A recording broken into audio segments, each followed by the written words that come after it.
For the last film, I described the film as majestic, and you were like, that's a perfect word to describe it. Would you still describe this one majestic, or would you give it a different word? You know, how would I describe it? I love when other people describe it as majestic. I would feel bad, but I do think there's a lot of majesty in this film, but I also think that there's a lot of, emotion in this film, so I think of it as a more emotional film. The reason why I think myself and everyone else really loved the first one was because it was so different than all of the other Marvel films, and it was really funny, and they were the underdogs, they were the rebels. And this film is even funnier, I think. I think I was just laughing the entire time. Yeah. So let's talk about writing the story for this movie. I think I allowed myself to go further. With the first movie, I think I was a little timid at first when I was writing the screenplay. I was afraid to go too far with the humor, and I didn't want to make it too comedic. But people love the comedy, and even at the screenwriting phase, Joss Whedon said to me early on, I want more James Gunn in it, and so I put more James Gunn into it, and that's where I wrote like the 12.5% scene. And so this one, I allowed myself to go there from the beginning. It is a Marvel movie, but it's also a James Gunn movie from page one all the way through to the end. So I think that's one of the reasons why there's more humor in it. And I think that your humor in the script is actually kind of pushes the boundaries a little. Did you ever write jokes and maybe Disney or Marvel was like, James, you need to bring it back a little bit? I was very surprised that at the end of the day, Marvel, but more importantly, Disney was all like, yeah, this is all okay. Everything you have in the movie is okay. I was like, really? And they're like, yeah, it's okay. I'm like, okay.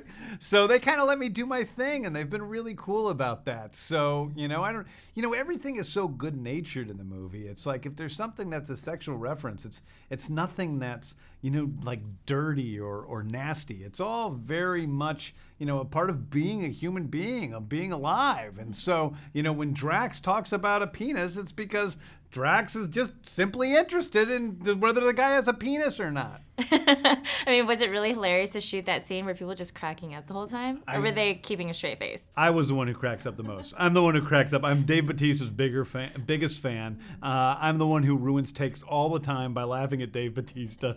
Dave Bautista, I think he loves me laughing, and he also is like, I'm always ruining takes. And he also, if I don't laugh, then Dave gets very insecure.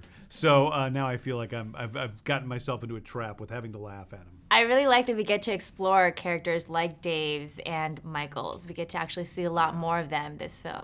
Yeah, I think that the first movie really was the story of Star-Lord, of Peter Quill, and this movie, this movie is the story of all the different characters. So we get to learn a lot more about Nebula, a lot more about Yondu, a lot more about Drax, a lot more about Mantis, a new character. Not to mention even Rocket and Gamora. We get to know a lot more about them, and I think it's more fun for me that way to kind of throw all these balls into the air and juggle them as opposed to just focusing on one person.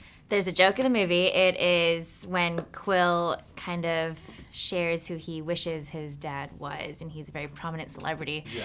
In real life, what celebrity would you dream of having as your father? Well, I think I probably would have dreamt of having Paul Michael Glaser, who played Starsky from Starsky and Hutch, as my father. I think that would have been a pretty cool dad.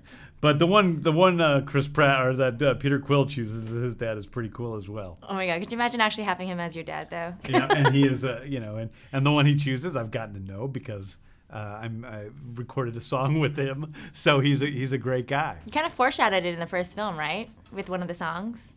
Did you think about that? No, we'll talk about it after. Yeah. Made in Hollywood. Hey guys, thank you for watching this video. Don't forget to subscribe to our channel, Made in Hollywood TV. Let us know what you think in the comment section below. And for the next awesome video, click right here. Click in that box right there. Super easy.